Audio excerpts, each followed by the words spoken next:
like many of you guys, I go on YouTube and browse videos all the time, and I probably am subscribed to the same car channels you guys are, you know, a lot of those big main car YouTubers and stuff. The one thing I notice a lot in the comment section for, you know, those channels, especially the channels that kind of have an FRS or a BRZ or an 86 or something like, or an 86 or something like that.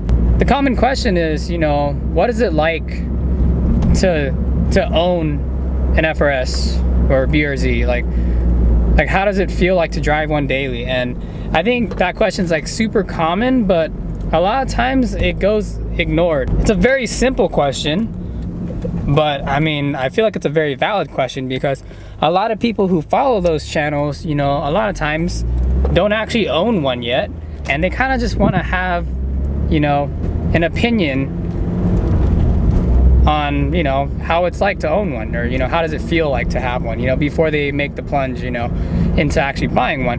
And I feel like, you know, that's a really good question, and I'm gonna do my best to answer that question for you guys today. But first, I'm really hungry, so I'm gonna go grab some food really quick, and I kind of need to wash my car, so we'll do that really quick and I'll get to answering that question for you guys. Okay, cool.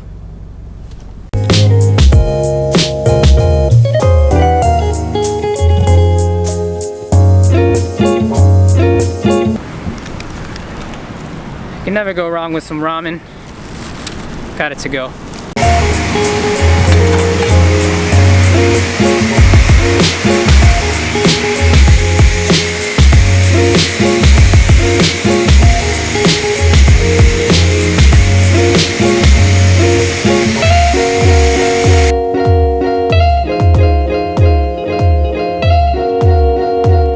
So the FRS comes with pretty stiff suspension from the factory.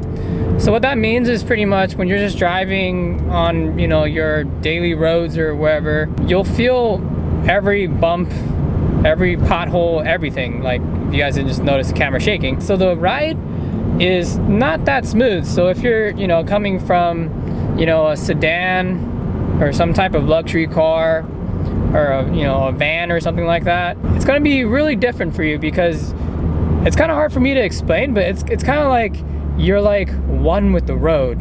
Like, it sounds, now that I think about it, it sounds pretty stupid, but maybe that is the best way to put it. You feel one with the road because you feel everything, every curve, you know, of the road or angle. I don't know, what am I trying to say? But like every angle of the road, like you'll kind of feel, because the car just kind of hugs to the ground, which is really great, you know, in a sports car, because that's what you want. You want, you know, the car to grip well, you know, to hug, you know, the road so that you can have maximum grip. That's how the ride quality basically is. I mean, I wouldn't say it's terrible. I mean, I'm not gonna say that it's the most comfortable ride either, because, you know, compare, you know, this to like, I don't know, like a Honda Accord or something like that. You know, riding in a Honda Accord is like super comfortable.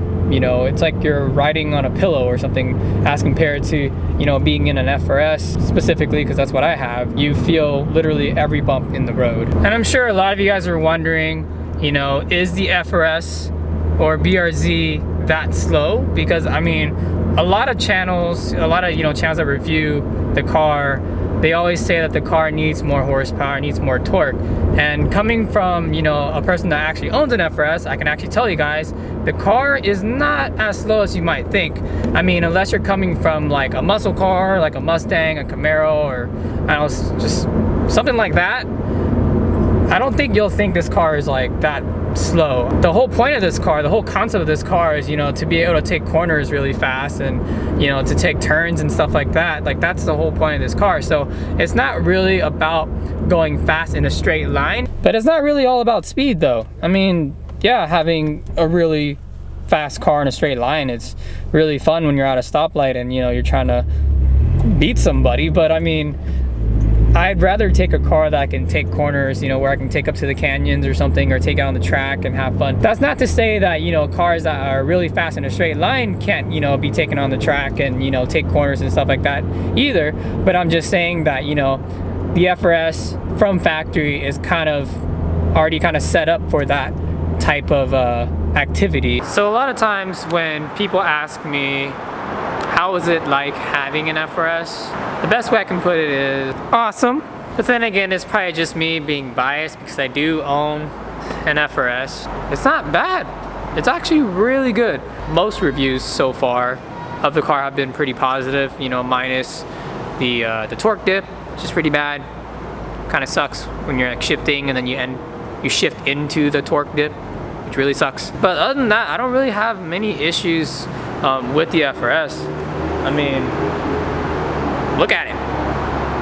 Doesn't that look cool?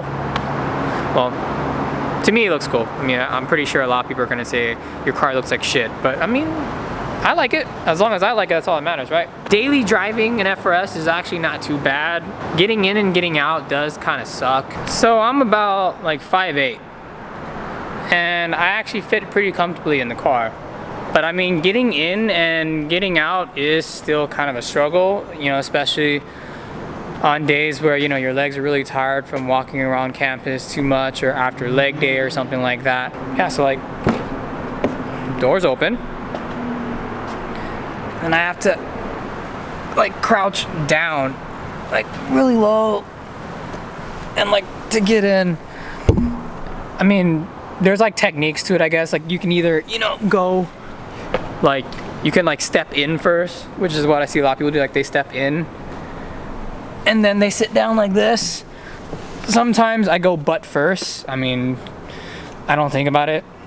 I think, yeah, most of the time I go leg first, but there are times where I go butt first.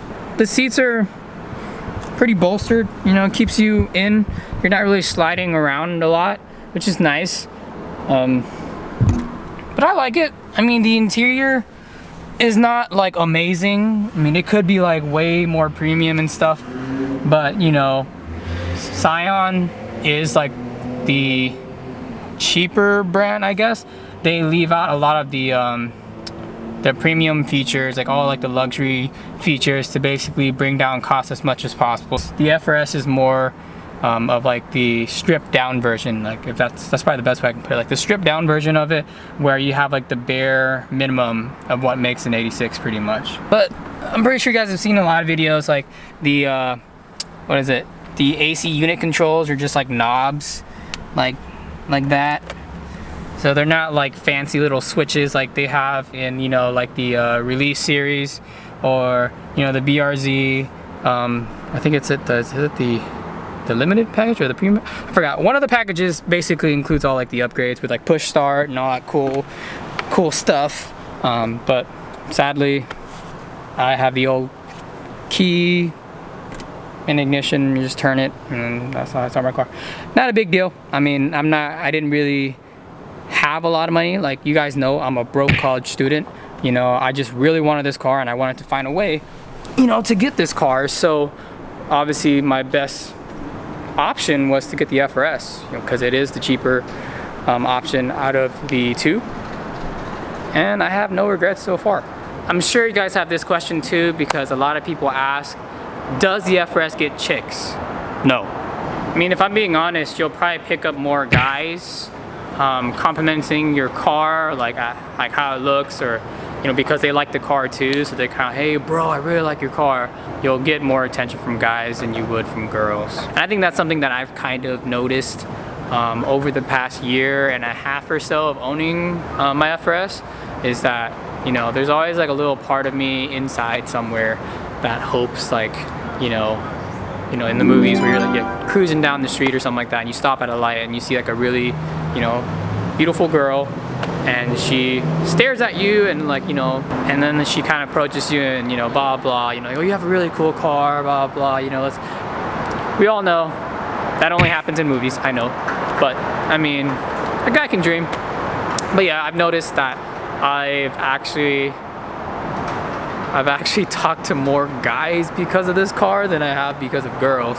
But I mean, it's cool too. I mean, I made a lot of friends because of this car. You know, can go to car meets and wherever, or like, you know. Now, learning to drive a manual car, at least for me personally, was actually difficult and easy at the same time. So I had like little to no experience when it came to actually driving, you know, a manual car. I think I practiced like maybe 2 or 3 times in my friend's, I think he had, back in the day, he had like an Integra. I think it was like an 01 if I remember. I totally forgot the exact year, but it was like blue. So, you know, Mark, if you're watching, you know exactly, because it's your car. But he kind of showed me some tips and kind of taught me some of the basics. Melvin as well.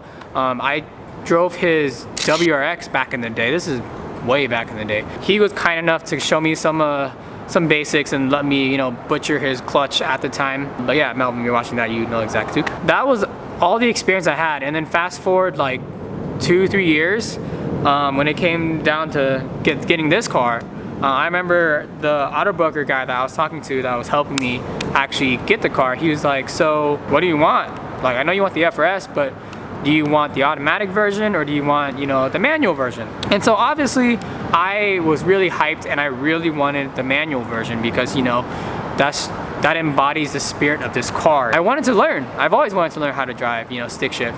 So went ahead, got stick. If I'm being honest with you guys, the first week and a half, 2 weeks, it was pretty rough. I mean, I probably messed up the clutch so much in those first 2 weeks, it was ridiculous. But after practicing and just driving it like every day to class, to the store, to the gym, you know, because I'm forced to, because I mean, it's my car, you know, it's the only way I'm gonna get to places. But after practicing like that, I, you know, eventually got it. And I remember the day I did, you know, it was amazing. It was a great feeling. So for anyone who's, you know, kind of on the fence and who really wants, you know, to get an FRS or a BRZ, and they are kind of on the fence about which one to choose, like they really want to go with the manual, but they're too afraid because they're not going to get the hang of it or something like that, or it's like too scary, I'm telling you now, you can do it. So that's like my 2 cents on, you know, for people who can't decide if they want manual or automatic because they're too afraid. I mean, I think this car is probably one of the easiest cars to learn how to drive stick shift in because the clutch is not even heavy at all. There's like a spring assist or something like that on the clutch pedal itself, so it kind of helps you with that, but it kind of takes away the feeling of the clutch. Like, it kind of makes it a little bit harder to discern where the engagement point is, I guess. But I mean, with that, you just practice, you know, over and over, muscle memory, and then you'll basically get it eventually. So I hope this video was somewhat helpful for you guys who had that question of, you know, how is it like owning an FRS or a BRZ? If you have any more questions regarding, you know, my car or, you know, the FRS in general, you know, drop the question down below in the comment section. I will reply back to you and do my best to answer your question fully. If you like this kind of video, or if you like this type of video, give it a thumbs up so I know that it works. If you don't like it, I mean, that's cool too. I'm just trying to figure out, you know, how to structure my videos and how to make the videos somewhat entertaining so that you guys will, you know, watch it. But thank you guys for always supporting me. I mean, I never thought that I'd get 100 subs, but I'm at like, what, 129 now? You know, the only way to go is up, right? So until next time, guys, peace.